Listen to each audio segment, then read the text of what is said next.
श्री बद्रीनारायण या बद्री विशाल की यात्रा भी हरिद्वार या ऋषिकेश से ही प्रारंभ होती है। सुबह 4 या 4:30 बजे यहाँ से बद्रीनारायण के लिए बसें प्रारंभ हो जाती है। धीरे धीरे आपकी यात्रा प्रारंभ होती है पहाड़ों की ऊंची चोटियों की तरफ। लंबे सपाट रोड से चलती हुई यात्रा धीरे धीरे पहाड़ों की ऊंचाई को छूने लगती है। लंबे और घुमावदार मोड़ पहली बार इन पहाड़ों की यात्रा करने वाले लोगों के लिए बड़ा दर्द जैसा महसूस होती है, क्योंकि अक्सर कुछ लोग पहली बार जब ये यात्रा करते हैं तो उनका जी मिचलाना या जी घबराना प्रारंभ हो जाता है।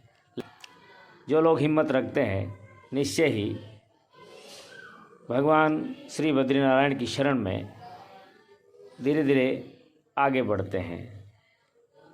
हर आधा किलोमीटर पर इस प्रकार के घुमावदार रोड आ जाते हैं और यहाँ के जो ड्राइवर हैं बड़े एक्सपर्ट होते हैं। वो बड़ी ही चालाकी के साथ, बड़ी ही सावधानी के साथ इन घुमावदार सड़क पर आपकी यात्रा को संपूर्ण करवाने का जिम्मा लेते हैं।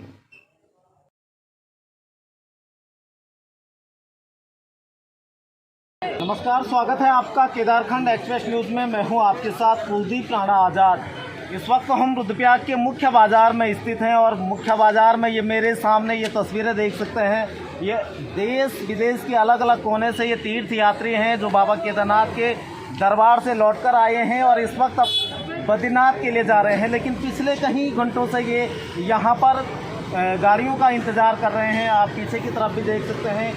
ये तमाम ये तीर्थ यात्री हैं जो यहाँ पे आए हुए हैं, लेकिन इनको गाड़ियाँ नहीं मिल पा रही हैं। तो ये रुद्रप्रयाग मुख्य बाज़ार की ये तस्वीरें हम आपको दिखा रहे हैं। पहले हम इन लोगों से पूछ भी लेते हैं। क्या नाम है भैया आपका?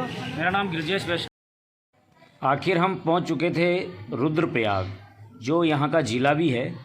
और साधन के अभाव में हम लोग जब बस स्टैंड पर खड़े थे तो यहाँ कोई अव्यवस्थाएं ज़्यादा थी। इसी को ध्यान में रखते हुए कुछ पत्रकार आए और हमसे बातचीत करने लगे।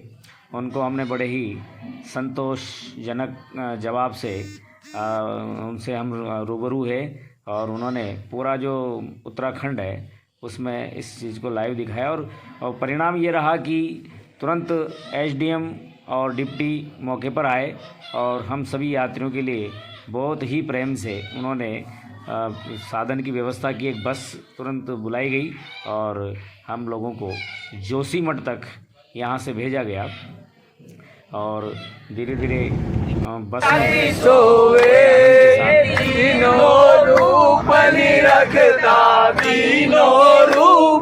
रखता त्रिभुवन जय मोहे हर हर हर महादेव। माला मुंड माला धारी मुंड माला धारी चंदन मद मद लोचन चंदन मग मद लोचन भाले शुभकारी ओम हर हर हर महादेव। श्वेतांबर पीतांबर बागंबर अम्बे। रात होने के कारण आज हम रात्रि जोशीमठ में ही रुके हुए थे, लेकिन सुबह होते ही हम लोगों ने बद्री विशाल की ओर पुनः यात्रा प्रारंभ की। लेकिन यहाँ से आगे की यात्रा बड़ी कठिन थी। दुर्गम रास्ते, जगह जगह मशीनें खड़ी हुई है क्योंकि पहाड़ गिर जाते हैं और रास्ते जाम हो जाते हैं। यहाँ पर जगह जगह थोड़ी देर में पहाड़ जब आते हैं तो रास्ता बंद हो जाता है और कई घंटों सड़कों पर जाम लग जाता है, जहाँ कोई व्यवस्था नहीं होती है, सुविधाएं नहीं होती है। यात्री परेशान होते हैं, लेकिन प्रशासन की ओर से जगह जगह हर 20 किलोमीटर 10 किलोमीटर पर मशीनें खड़ी हुई है जो तुरंत रास्ते को दुरुस्त करती है और आवागमन को प्रारंभ करती है।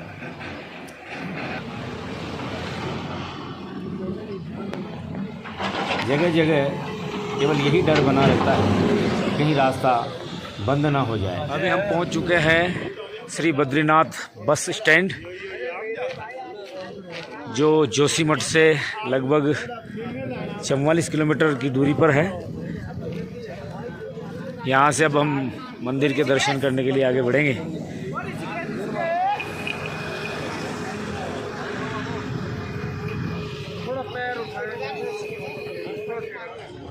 यहाँ बस स्टैंड पर सभी यात्रियों के लिए कुछ भक्तजनों द्वारा निःशुल्क व्यवस्था की जा रही है। आप भी लीजिए सबको एक एक पलेट देते आओ देंगे। आओ भैया आओ। नमस्कार, इधर आया भैया जी। हम आपको थोड़ा सा इंटरव्यू। हाँ बिल्कुल बिल्कुल जी। आप कहाँ से आए हो? यहाँ बंदर। ऐसा हम लोग तो आगरा से, हम ड्राइवर हैं गाड़ी के, लेकिन ये जो लोग कर रहे हैं वो हैदराबाद से है, तो उन्हीं लोगों का ये कराए हुआ। हम लोग तो उनकी सिर्फ हेल्प कर रहे हैं। हैदराबाद से आया, वो लोग हैदराबाद से ये लोग कर रहे हैं। अच्छा। हम लोग आगरा से हैं तो उनकी हेल्प कर रहे हैं इस मामले में। अच्छा। उनके पास आदमी कम है, सब वही टूरिस्ट के लिए, तो उनकी हेल्प कर रहे हैं हम लोग इस काम में। अच्छा राइट।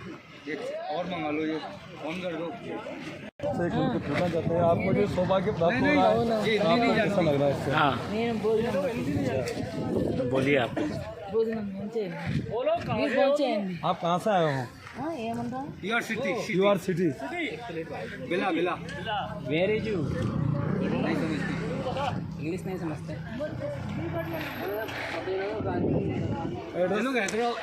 ये माता जी हैं, हैदराबाद से हैं, हिंदी नहीं जानते हैं, लेकिन यहाँ सेवा कर रहे हैं बद्रीनाथ धाम में। और इनका पूरा एक समूह है जो यहाँ पर ऐसे प्रसादी वितरण कर रहे हैं बस स्टैंड पर। आने जाने वाले यात्रियों के और लोग भी हैं यहाँ, तो ये बड़ा ही पुण्य कमा रहे हैं ये लोग यहाँ पर।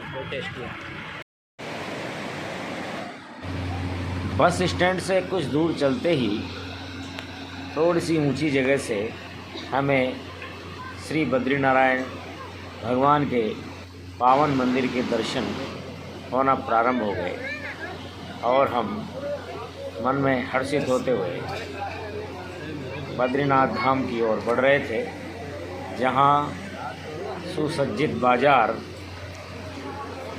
जहाँ ढेरों यात्री भगवान के दर्शन करके आ रहे थे या जा रहे थे। बाज़ारों में रौनक थी और हम मंदिर की ओर आगे बढ़ रहे थे।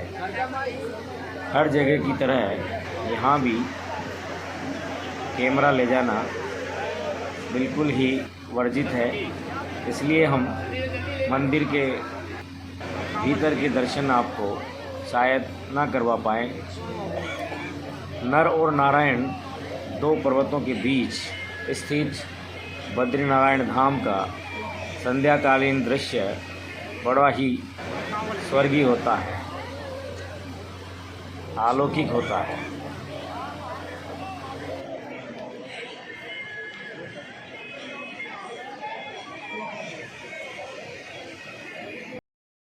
बद्रीनारायण भगवान के मंदिर के बिल्कुल नीचे बाईं ओर एक चमत्कार है। बर्फीले इस स्थान पर जहाँ अलकनंदा बिल्कुल शीतल रूप में बहती है और यहाँ पर गर्म कुंड धधकता रहता है जिसमें लोग स्नान करते हैं। अब हम आगे बढ़ रहे हैं। भगवान बद्री विशाल के दर्शन के बाद में हम लोग जा रहे हैं भारत और तिब्बत की सीमा माणा गांव, जो भारत का आखिरी गांव है और यहाँ से भारत की सीमा समाप्त हो जाती है, तो वहाँ भी आपको ले चलते हैं।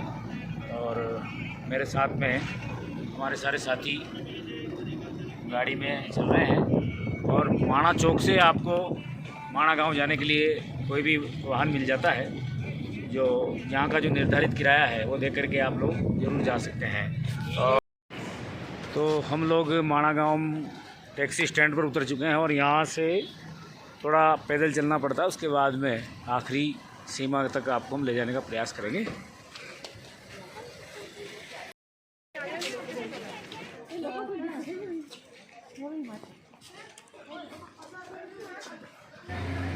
यह वही माना गांव है जो भारत की सीमा का अंतिम गांव माना जाता है।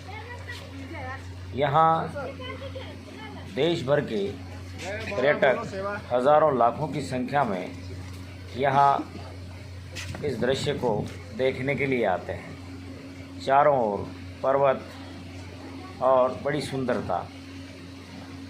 धीरे धीरे थोड़े से बारिश की फुहारें आना प्रारंभ हो गई थी, लेकिन इन बहारों ने, इन फुहारों ने आज के मौसम को और भी आनंदित कर दिया है। माना गांव की गलियों में जगह जगह बड़ी ही सुंदर चित्रकारी देखने को आपको मिल सकती है। यहाँ की सुंदरता यहाँ के लोगों की वेशभूषा और यहाँ की भाषा के रूप में भी देखी जा सकती है।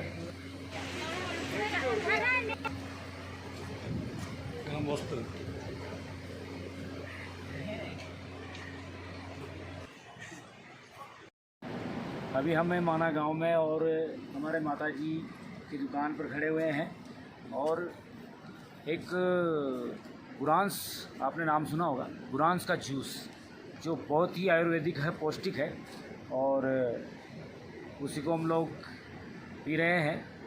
ऐसा कहते हैं कि हृदय रोग में बड़ा ही कारगर है, तो ज़्यादातर लोग यहाँ के इस गुरांस के जूस को पीते हैं।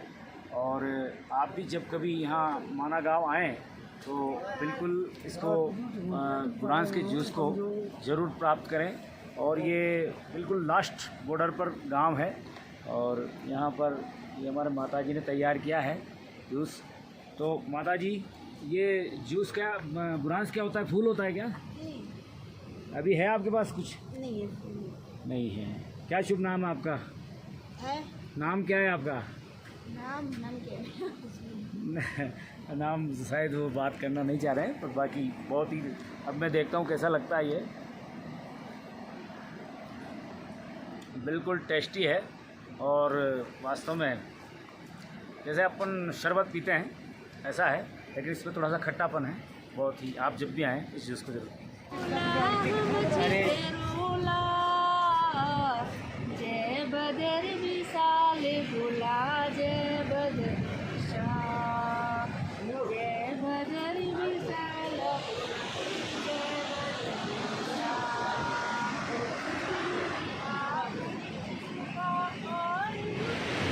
अपने मधुर कंठों से यहाँ के लोकगीतों को गाते हुए यहाँ के लोग आने वाले अतिथियों का स्वागत करते दिखाई देते हैं। जगह जगह छोटी मोटी दुकानें लेकर के यात्रियों की सेवा में तत्पर। तो माना गांव के द्रौपदी मंदिर के पास में है और यहाँ है हिंदुस्तान की अंतिम चाय की दुकान। और यहाँ पर हम लोग पूरा आनंद ले रहे हैं और